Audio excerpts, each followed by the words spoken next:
아마도 도발을 또 한다면 기존보다 더 큰 후회를 하게 될 거다. 적어도 우리가 총을 꺼내서 트리거 위에 손가락을 올리고 조준을 했다면 뭐 쏜다고 봐야 되지 않습니까? 그럼 그 중에 저도 빨리 꺼내서 쏴야 되겠죠. 우리는 북한이 시도를 하려 하면 임박했을 때 선제 타격을 할 수 있다.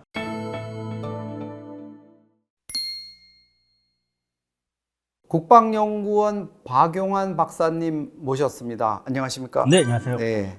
박용환 박사님은 과거에 또 저널리스트로 활동하실 때 배틀그라운드죠. 네. 예, 군사 현장을 곳곳에 찾아가는 그런 유튜브 컨텐츠로 아주 뭐 밀덕들의 가슴을 후끈하게 달아올렸는데 지금 못 하시죠 이제? 네, 뭐 그분들이 많이 화가 나셨겠죠. 국방연구원이 또 상당히 엄격한 직장이라서 네. 뭐 이렇게 좀 함부로 하기가 조금 어려우시겠어요. 네. 출퇴근할 때마다 보안 생활하고 있습니다.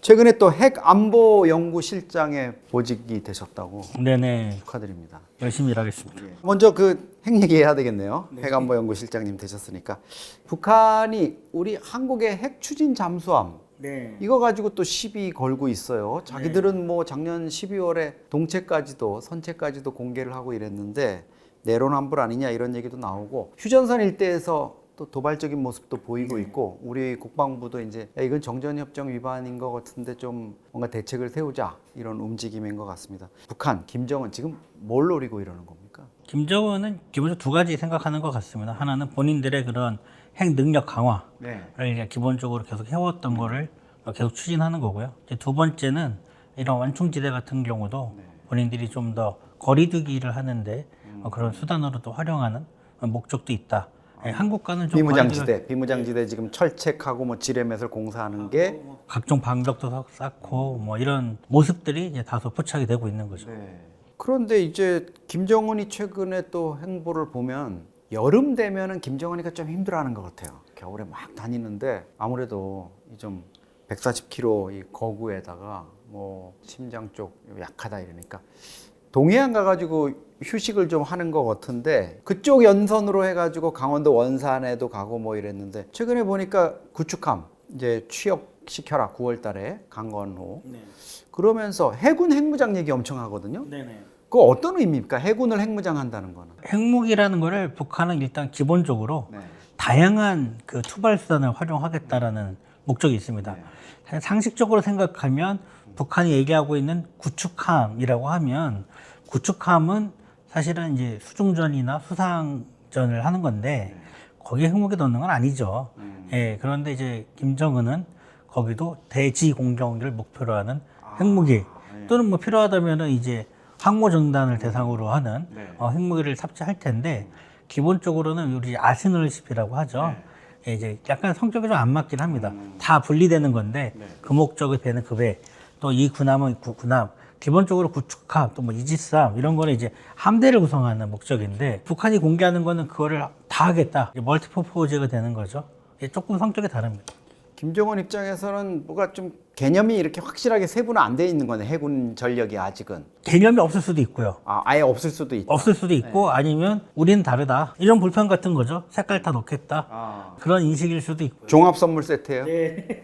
해군 구축함 하나? 저 구축함 진짜 쓸 수 있는 겁니까? 저는 그거 의심되는데 작년 5월에 진수식 하다가 철퍼덕하고 넘어졌잖아요. 청진항에서. 그러면 엔진이라든가 이런 거 다 염수에 다 빠졌을 텐데 그거 건져서 수리한다? 예전에 뭐 노르웨이인가? 어디 또 그쪽 북유럽 쪽에 보니까 구축함 하나 빠졌는데 수리하려면 비용이 건조하는 것보다 배 든다 이래서 폐기하던데 저게 가능한 겁니까? 일단은 군함이 쓰러진 것 자체가 상식 바뀌고요. 쓰러진 군함을 그 단기간 내에 다시 세운 것도 당황스러운 일이고요. 밧줄로 걸어서.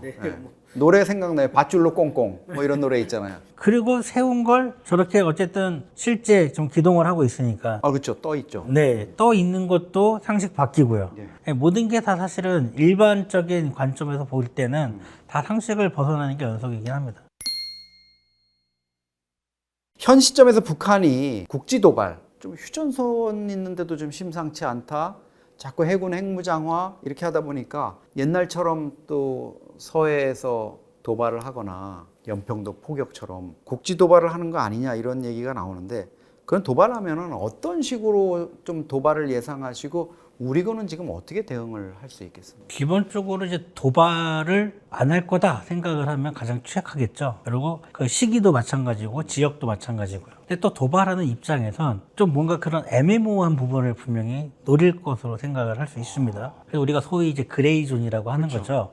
뭐 그레이 존의 의미는 다양할 수 있는데 이제 과거에도 북한이 여러 차례 시도를 했고 앞으로도 이제 시도할 가능성이 가장 크다라고 하면 그런 것들을 고려해 보면 아무래도 그레이존 결국 이제 NLL. 왜냐면 NLL이라는 선은 눈에 보이지가 않습니다. 그래서 뭔가 포탄이 떨어졌다고 해도 이게 NLL 북쪽에 떨어졌는지 선상에 떨어졌는지 아래쪽에 떨어졌는지를 명확하게 규명하는 것도 쉽지 않고요. 또한 그 근처에 떠있던 군함이나 또는 민간 선박도 아마 파도 한번 치면 올라갔다가 파도 한번 치면 내려올 수가 있습니다. 바다라는 특징이죠.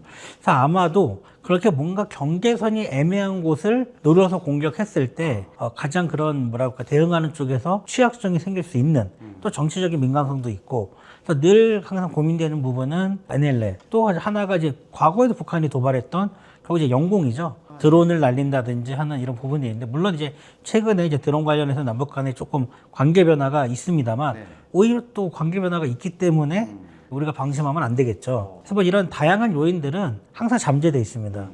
그렇기 때문에 아마도 우리 군 당국은 뭐 그런 빈틈이 없도록 항상 대비를 하고 있지 않을까 저는 그렇게 생각하고 있습니다. 박 박사님 입장에서는 국방부 대비 허술하다 이런 얘기 못 하시는 거죠? 국방부가 허술하지 않도록 저도 열심히 노력을 하고 있습니다.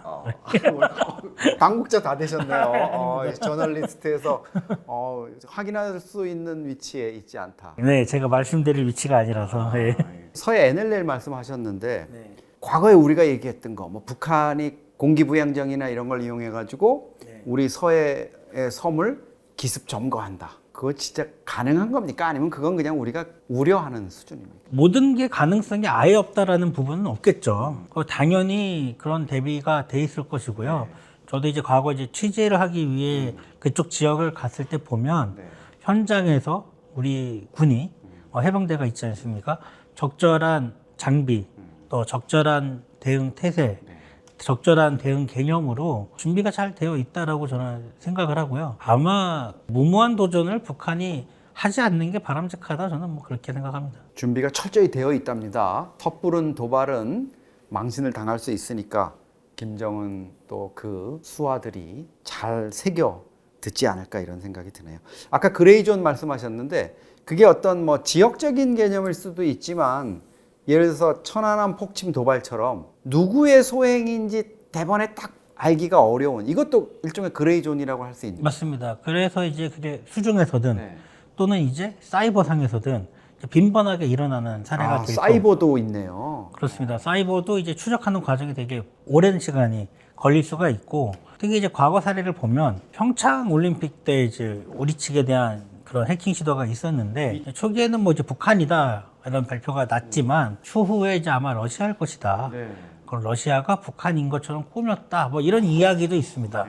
그래서 이제 그런 부분들이 꽤 오랜 시간이 걸릴 수 있고 초기에는 오인될 여지도 있고 오인될 여지가 있다는 건 또 대응이 자제될 수도 있고 그래서 이런 부분들도 사실 굉장히 북한이 노릴 수 있는 그레이존이다 볼 수 있죠. 천안함 폭침 도발 가지고는 또 우리 내부에서도 또 논란이 있고 이래가지고 어떻게 보면 북한 입장에서는 좀 그 상황을 즐기는 이런 느낌도 좀 있었고 한데 우리가 천안함 폭침 도발 북한에 의한 그리고 연평도 포격전도 사실 좀 아픈 대목이 있잖아요. 우리 입장에서는 지금은 이제 대응 체계라든가 이런 부분들이 좀 예전과는 많이 달라졌나요? 일단은 연평도 포격전 같은 경우도 북한은 의도했던 바를 달성 못했다 봅니다. 우리 해병대가 워낙 또 즉응하여서 잘 대응을 했고 또 북측에 꽤 심각한 병력 손실, 피해를 보았다라고 익히 알려져 있기 때문에 일단 북한이 그 자체로서 실패한 작전, 실패한 도발, 또 다른 도전을 또 한다? 도발을 한다? 결과는 더 안 좋을 수 있다 생각합니다. 원점을 우리가 좀 때렸으면 좋겠어요. 다음에 그렇게 하면 안 되겠지만 미리 우리가 좀 해야 되는데 어설프게 도발하면 좀 원점을 좀 때릴 수 없습니까? 좀 그 원점은 어디라고 생각하시는지. 원점을 뭐 꼭 거기는 아니더라도 거기는 아니더라도 예를 들어서 연평도 포격이다 이러면 쏜 그 부대가 아니라 그 상급 사령부 적어도 뭐 4군단 사령부라든가 네. 해주의 2함대 사령부라든가 여기만 박살내도 좀 애들이 정신을 바짝 차릴 것 같은데. 대응 작전 개념은 제가 알지도 못하고 알아도 말씀을 드릴 수 없지만 아마도 도발을 또 한다면 기존보다 더 큰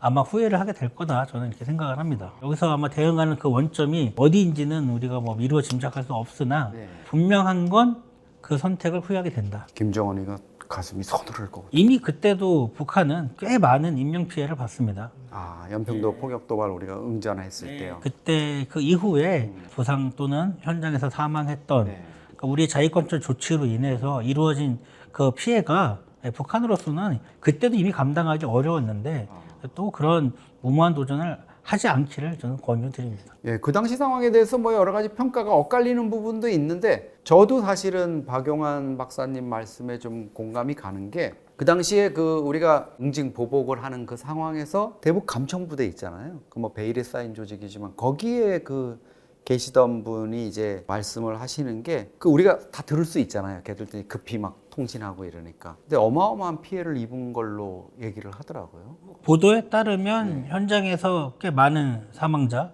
또 꽤 심각한 부상자들, 그래서 뭐 개성이나 평양으로 후송이 돼 있는데 그 부분들이 북한 측에 던진 그 메시지가 매우 컸다라는 이런 보도도 제가 본 것 같습니다. 예. 언론 보도를 얘기하시는 겁니다. 네, 그렇습니다. 예.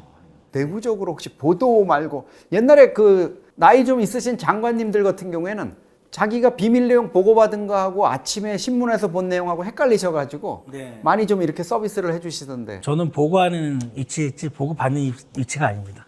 아, 예. 그 수많은 비문을 보시고도 이렇게 태연히 또 말씀을 하시네요.